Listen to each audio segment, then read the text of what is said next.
Hello and welcome to Math200 Statistics Online here at Cañada College. My name is Lapuz.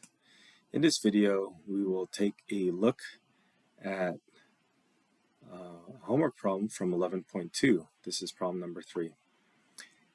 It reads, do you want to see if a card dealer is favoring one suit over another?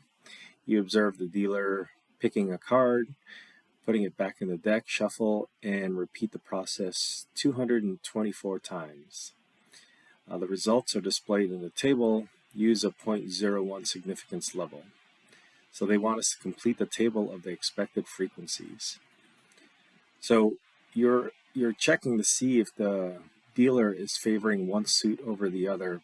And so I think the whole idea here is that if they were, then the expected frequencies would all be different. And that would be some sort of alternative hypothesis. So to get the idea of the null hypothesis, this is going to be the opposite of the null hypothesis. So I think this statement here could be dubbed as the alternative hypothesis, or whatever notation that we decide to use. And so to find the null hypothesis, so we would assume that the distributions are all the same. So expected values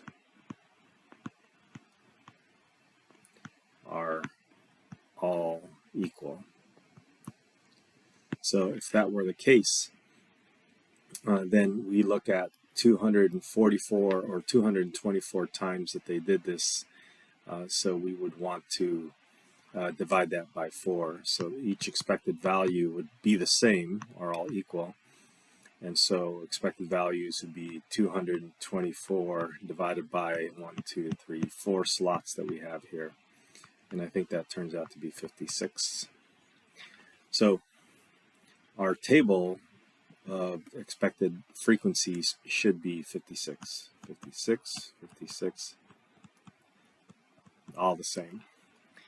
Okay, so this is dealing with just a set of one variable distribution, and that is the suits of a deck of cards. And so we're just going to do a goodness of fit test here. So this is a goodness of fit. Now, the null hypothesis. So again, the null hypothesis would be saying that they're all equal to each other, and the alternative hypothesis says that they're not going to be equal to each other, so not all the same.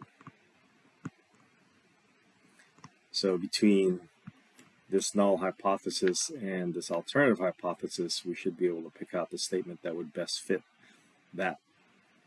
So it's nothing to do with dependence or independence, so let's cross those out. And then here the distribution of the suits is uniform, so I think that is going to be our null hypothesis here. To say that they're uniform is essentially saying that they are all the same. And so the opposite of that would just be saying that it's not uniform, so we have our alternative hypothesis as well. Next, the degrees of freedom. Since there are 4 categories, so 4 categories, that's k equals 4, and then the degrees of freedom is going to be 1 less than that. So I think in our particular scenario, the degrees of freedom will be 3. And then from here on out, test statistic and p-value would be something that we would do using some sort of technology. Now there are some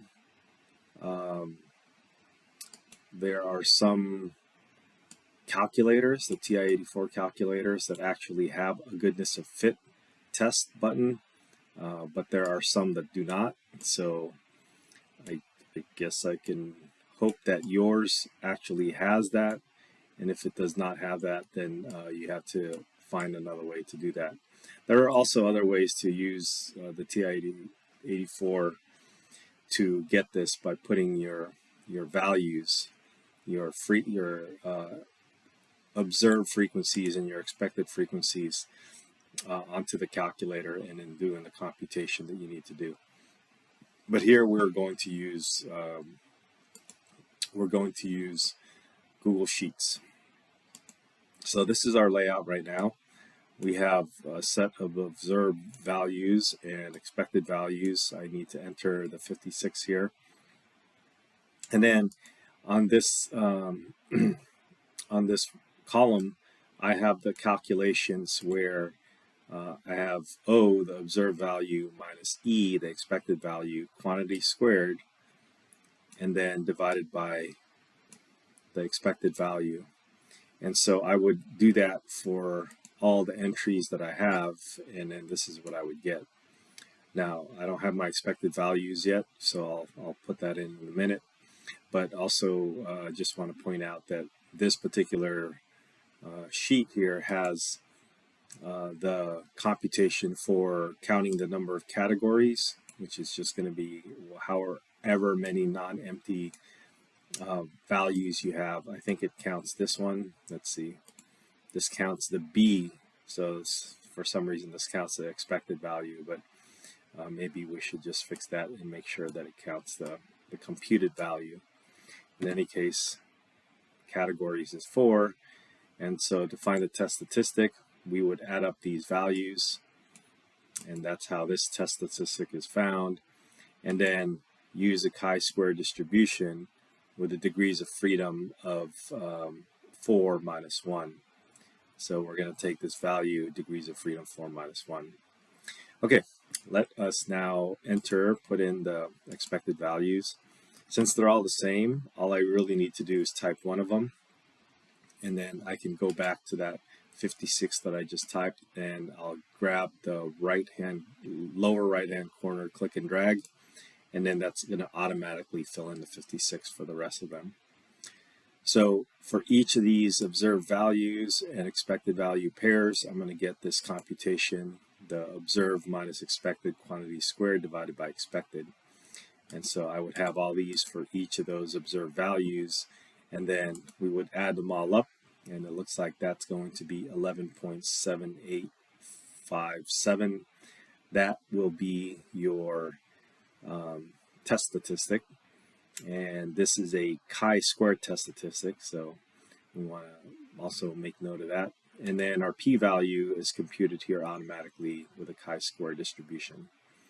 All right, so let's put this off to the side a little bit and take a look at what needs to happen here. Okay, so we're looking for the test statistic for this data. They didn't say this here, but we do want to say that this is a chi-square distribution, and the chi-square is equal to 11.7857, or appropriately to 3 decimal places, 11.786.